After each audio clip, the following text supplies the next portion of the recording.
ஓம் நாராயணா வித்மகே வாசுதேவாய தீமகி தன்னோ விஷ்ணு பிரச்சோதயாத்.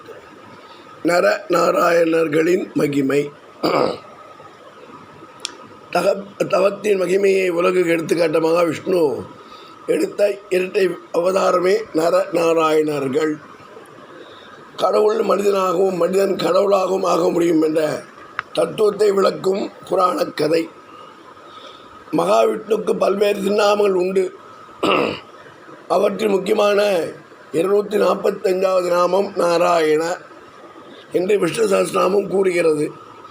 நாராயணா என்றாலே எல்லா ஜீவன்களும் உறையும் இடம் என்று பொருள்.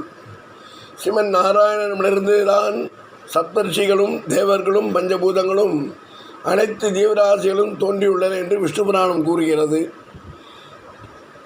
ஓம் நமோ நாராயணாய என்ற மந்திரம் பகவான் விஷ்ணுவை சரணடையும் மோட்சத்தை அடையவும் வழிவகுக்கும் உன்னத மந்திரம் என்று புராணங்களும் சாஸ்திரங்களும் கூறுகின்றன. நரநாராயண என்பவர்கள் பகவான் விஷ்ணு எடுத்த இரட்டை அவதாரம். நரன் என்பது மனிதத்தன்மையும் நாராயணா என்பது தெய்வத்தன்மையும் விளக்குவது. நரநாராயணன் என்பது மனிதனும் தெய்வமும் இணைந்த சக்தியை குறிப்பிடுவதாகும். நாராயணன் என்கிற தெய்வத்திடமிருந்து என்னாலும் பிரிக்க முடியாத மனித சக்தியை குறிப்பதே நர நாராயண அவதாரம். தெய்வீக உணர்வோடு இறைவனை அறிந்து பூரண ஞானம் பெற்ற மனிதர்தான் நரர்களில் நாராயணன். தன்னலமில்லாமல் மனித நேயத்துடன் வாழ்ந்து தர்மத்தை காக்கின்றவனே நரநாராயணன். பகவான் ஸ்ரீகிருஷ்ணர் பகவத்கீதையில் சாதுக்களை ரட்சித்து துஷ்டர்களை அழித்து தர்மத்தை ஸ்தாபிக்க நான் எல்லா யுகங்களிலும் அவதரிப்பேன் என்று கூறுகிறார். அதற்காக அவர் மத்ஸ்ய கூர்ம வராக நாரசிம்ம வாமன பரசுராம ராம பலராம கிருஷ்ண கல்கி என 10 அவதாரங்கள் எடுத்ததை விளக்கும் புராண கதைகள் அனைவருக்கும் தெரிந்ததே. 10வது அவதாரம் எடுக்க வேண்டி உள்ளது. இந்த தசாவதாரத்தை தவிர பகவான் விஷ்ணு எடுத்த அம்சாவதாரங்கள் பற்றியும் நமது புராணங்கள் குறிப்பிடுகின்றன. வேதங்களை காக்க குதிரை முகத்தோடு தோன்றிய ஹயக்ரீவ அவதாரம், பிரம்மா விஷ்ணு சிவன் ஆகிய மும்மூர்த்திகள் வடிவிலே எடுத்த தத்தாத்ரேய அவதாரம், உலகை நோயிலிருந்து காப்பாற்றி ஆரோக்கியம் அருளுவதற்காக ஆரோக்கியத்தை எடுத்த தன்வந்திரி அவதாரம் ஆகியவற்றை தொடர்ந்து எடுத்த அம்ச அவதாரம்தான் நர நாராயண அவதாரம். விஷ்ணு புராணத்திலும் சிவபுராணத்திலும் வாமன புராணத்திலும் இராமாயண மகாபாரத காவியத்திலும் இந்த நரநாராயண அவதாரத்தின் பெருமை விளக்கப்படுகிறது. சிருஷ்டி காலத்தில் பிரம்மதேவன் தனது மார்பிலிருந்து தர்மதேவனை சிருஷ்டித்தான். தர்மங்களையும் நியாயங்களையும் காப்பாற்றும் பொறுப்பு அந்த தேவனுக்கு தரப்பட்டது. தர்மதேவன் தட்ச பிரஜாபதியின் 10 புத்திரிகளை மணந்து அற்புதமான புதர்களை பெற்றார். அவர்களில் ஹரிகிருஷ்ணா தான் நரநாராயணன் ஆகியோர் குறிப்பிடத்தக்கவர்கள். ஹரியும் கிருஷ்ணனும் பிரம்மஞானம் பெற்று யோகிகளாக உலகம் உய்ய தவம் ஏற்றலானார்கள். நரநாராயணர்கள் முற்றும் துறந்த முனிவர்களாகி இமயத்தில் அமைந்து பத்ரிகாசிரமத்தில் தவம் மேற்கொண்டனர். பத்ரிகாசிரமம் என்பதே இன்றைய பத்ரிநாத் கஷேத்திரம். மனித இனத்துக்கும் அமைதியும் சாந்தியும் ஏற்பட பன்னெடுங்காலம் நர நாராயணர்கள் இங்கே தவம் செய்தனர். அவர்களின் தவறிமை எல்லா உலகங்களிலும் பிரதிபலித்தது. தேவர்களின் தலைவனான தேவேந்திரனை அது பாதித்தது. தனது இந்திர பதவி அடைய யாரோ அசுரர்கள் கோர தவம் செய்வதாக அவன் எண்ணினான். தனது பதவியையும் தேவலோகத்தையும் காப்பாற்ற நினைத்த தேவேந்தன் நரநாராயணர்களின் தவத்தை கலைக்க முயற்சித்தான். முதலில் தேவேந்திரன் காமதேவனை அனுப்பி நரநாராயணர்களின் மனதில் ஆசையை உருவாக்க முயற்சித்தான். காமதேவனுக்கு துணையாக சில அப்சர கன்னிகளையும் அனுப்பினான்.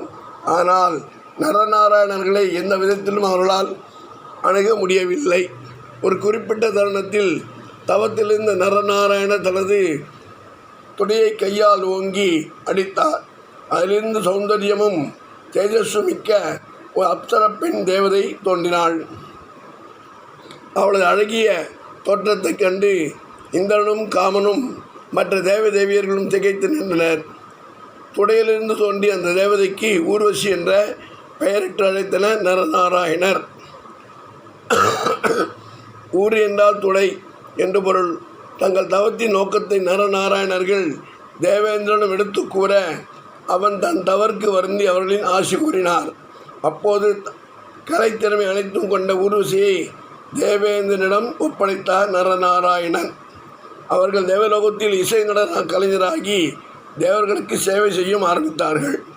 நரநாராயணர்களை வணங்கிய தேவேந்திரன் தேவலோகத்திலிருந்து அமிர்த கலசத்தை அவர்களிடம் ஒப்படைத்து பாதுகாப்பாக வைத்திருந்து தேவர்களும் தர்மவான்களும் அதனால் பயனடை வழி செய்யுமாறு வேண்டினான். அவர்களும் அதற்கு ஒப்புக்கொண்டு தேவர்களை ஆசீர்வதித்து தங்கள் தவத்தை தொடர்ந்தனர். பிறகு மற்றொரு சம்பவம் நிகழ்ந்தது. நரநாராயணர்களை சிவபெருமானோடு இணைத்த சம்பவம். சிவபெருமானை ஒதுக்கி வைத்துவிட்டு தட்சன் பெரும் யாகத்தை தொடங்கினான். சிவபெருமானின் பத்னியையும் தட்சனின் மகளுமான தாட்சாயினி அந்த யாகத்துக்கு சென்று தன் தந்தை செய்யும் தவற்றை சுட்டி காட்டி வாதிட்டாள். கோபமடைந்த தட்சன் மகளென்று பாராமல் அவளை நிந்தித்தான். தாட்சாயினி தட்ச யாகம் அழியட்டும் என்று சாபமிட்டு யாகசாலையில் பிராண தியாகம் செய்தாள். இதனால் கோபமடைந்த சிவபெருமான் வீரபத்திர வடிவில் தோண்டி யாகசாலையை அழித்தார். அப்போது அவர் கையிலிருந்து புறப்பட்ட திரிசூலம் தீயை கக்கிக் கொண்டு விண்ணில் கிளம்பியது. நேராக அது பத்திகாசம் அடைந்து அங்கே ஆழ்ந்த தவத்தில் இருந்த நரநாராயணர்கள் மார்பில் தாக்கியது. ஆனால் நரநாராயணர்களை சுற்றியிருந்த தவமண்டலத்தில் சக்தியால் திரிசூலம் திசை திரும்பி சிவபெருமானை தாக்கியது. அப்போது சிவபெருமான் தலை முடிக்கற்றை திரிசூலத்தின் வெப்பத்தால் கருகியது. அதனால் அது காய்ந்த வைக்கோலை போல் ஆனது. இதனால் சிவனுக்கு முஞ்சகேசன் என்ற பெயர் ஏற்பட்டது. முஞ்சு என்றால் காய்ந்த புல் என்று பொருள். தேவர்கள் அனைவரும் சிவபெருமானை அமைதியாக இருக்கும்படி வேண்டினர். அப்போது சிவபெருமான் நரநாராயணர்களின் தவறுமையை உலகுக்கு எடுத்து காட்டவே நான் அந்த திருவிளையாடல்களை செய்தேன் என்றார். நரநாராயணர்களின் தவம் என்னை தாண்டப்படுத்தப்பட்டது. பத்ரிகாசம் அருகிலே நானும் அமர்ந்து என் பக்தர்களும் அனுபவிப்பேன். நான் அமர்ந்த இடத்தை கேதார்நாத் என்று பெயர் பெறும். பத்ரிகாசிரமத்தில் எனது திரிசூலம் விழுந்த இடத்தில் வெந்நீர் ஊற்றுக்கள் தோன்றி காலம் காலமாக இங்கு வரும் பக்தர்களின் நோய் தீர்க்கும் தீர்த்தமாக செயல்படும். தேவர்களும் மனிதர்களும் வழிபடும் விஷ்ணு சிவஸ்தலங்களாக பத்ரிநாத்தும் கேதார்நாத்தும் திகழும் என்று அருள் கூறினார். நரநாராயணின் தவம் தொடர்ந்து இந்த நரநாராயணிகளே துவாபரகத்தில் அர்ஜுனனாகவும் கிருஷ்ணனாகவும் தோன்றினார்கள் என்கிற விவரம் மகாபாரதத்தில் உள்ளது. இதைத் தொடர்ந்து மகாபாரத காலத்தில் சிவபெருமான் கிராடன் என்ற வேடம் வடிவில் தோன்றி அர்ஜுனனின் பலத்தை பரீட்சிக்க அவனுடன் யுத்தம் செய்த வரலாறும் அதன்பின் அவனுக்கு பாசுபாதஸ்திரம் தந்தருடைய வரலாறும் நரனுக்கும் சிவனுக்கும் உள்ள தொடர்பை விளக்குகிறது. பிரிக்க முடியாத ஜீவாத்மா பரமாத்மாவின் பிரதிபிம்பமே நரநாராயணர்கள். தூய தவத்தாலும் தார்மீக நெறியாலும் மனிதன் தெய்வமாகலாம் என்பதே நரநாராயணர்கள் தத்துவம். ஓம் நமோ நாராயணாய நமக. ராமானுஜரின் திவ்ய திருவடிகளே சரணம்.